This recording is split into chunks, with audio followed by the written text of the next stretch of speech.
Sir வணக்கம் sir. வணக்கங்க. சட்டமன்றத்தில நிறைவேற்றக்கூடிய மசோதா வந்துட்டு ஆளுநர் கிடப்பில போட்டிருக்கிறத எதிர்த்து வழக்கெல்லாம் தொடரப்பட்டுச்சு. இப்ப அதுல உத்தரவு பிறப்பிச்சிருக்கு உச்சநீதிமன்றம். அதாவது எங்களுக்கு அந்த அதிகாரம் கிடையாது. அவங்களுக்கு வந்துட்டு உத்தரவு பிறப்பிக்கிற அளவுக்கு அப்படின்னு சொல்லியிருக்காங்களே. நீங்க எப்படி பார்க்குறீங்க சார்? தர்மம் ஜெயிச்சதுங்க.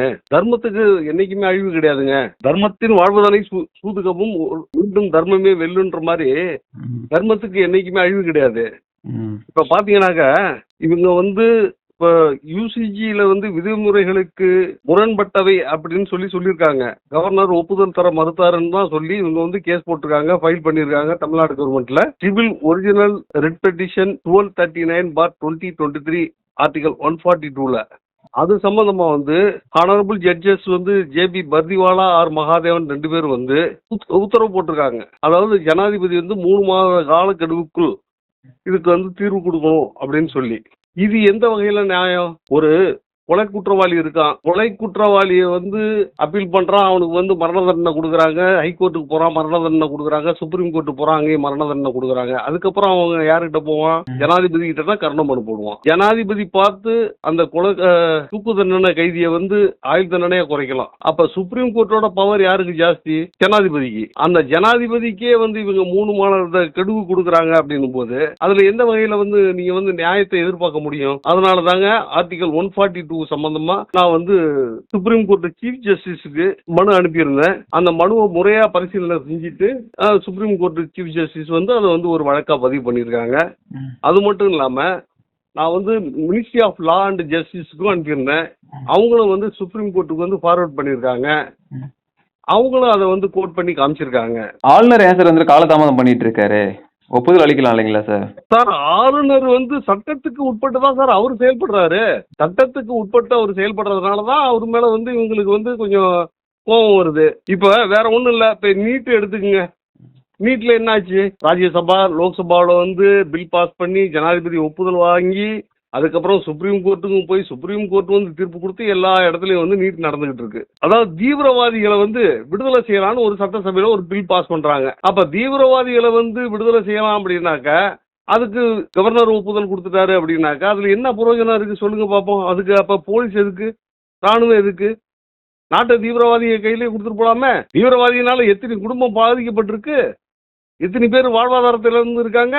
இவங்க கட்சி நடத்தணுன்றதுக்காக எது வேணாலும் செய்யலாமா?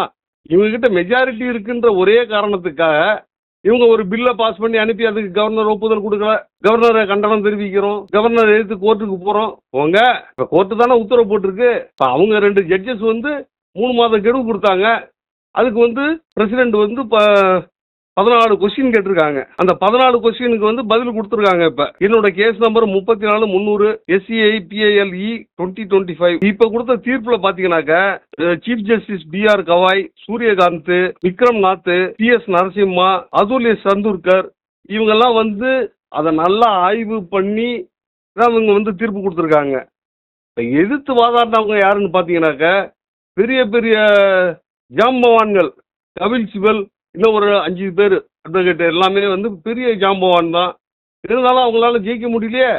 தர்மம் தானே ஜெயிச்சிருக்கு. தர்மத்துக்கு என்னைக்குமே அழிவு கிடையாது சார். நீங்க வழக்கு தொடர்ந்து நீங்க மனு உச்சநீதிமன்றத்துக்கு போட்டிருந்தீங்க. உங்களுக்கு எதுவும் சிக்கல் எதுவும் ஏற்பட்டுச்சா சார் இதுல? நிறைய எனக்கு கொலை மிரட்டல் தான் வருது. லோக்கல்ல இருக்க போலீஸ் ஸ்டேஷன்ல கம்ப்ளைண்ட் கொடுக்குறேன், நடவடிக்கை எடுக்கல. திருச்சி எஸ்பி செல்வநாகரத்திட்ட போய் நேராவே கம்ப்ளைண்ட் கொடுத்தேன்.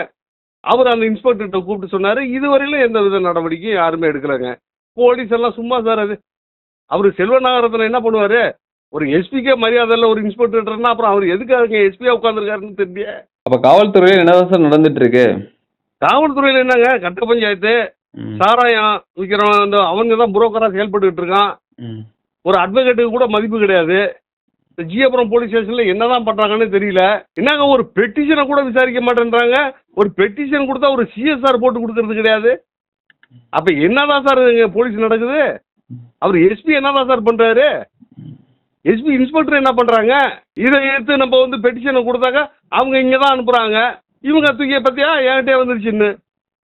என்னோட பெட்டிஷனை பாத்தீங்கன்னா எவனோ ரெங்கன் ரவுண்ட ஒரு லெட்டரை வாங்கி கேஸை முடிச்சுட்டாங்களாம். அவன் ரெங்க யாரு? இந்த மாதிரிதான் பண்றாங்க போலீஸ்ல. ஒரு எஸ்பிக்கே ஒரு மரியாதை கிடையாதா? ஒரு IPS ஆபீசருக்கு என்னதான் பண்ணுது போலீஸ்? அப்ப அடுத்த கட்டமா திமுக என்ன செய்ய இருக்கிறது சார்? அடுத்ததா என்ன இப்பதான் தீர்ப்பு கொடுத்துருக்காங்க. இனிமே அதுக்கு அவங்க கொஞ்சம் ஆளுங்கட்சி சார்பாக கொஞ்சம் எதிர்ப்பு தெரிவிச்சுக்கிட்டு தான் இருக்காங்க. இருந்தாலும் வந்து யாரும் ஒன்றும் பண்ண முடியாதுங்க. ஏன்னா அது வந்து கான்ஸ்டிடியூஷனல் பெஞ்சில் தான் தீர்ப்பு கொடுத்துருக்காங்க. இப்போ இவங்க என்ன பண்ணுவாங்க சொல்லுங்க பார்ப்போம். என்னைக்குமே தர்மத்துக்கு அழிவு கிடையாதுங்க. தர்மம் ஜெயிக்குங்க. தகவல் கொடுத்தமைக்கு நன்றிங்க சார். ஜெய்ஹிந்த் சார்.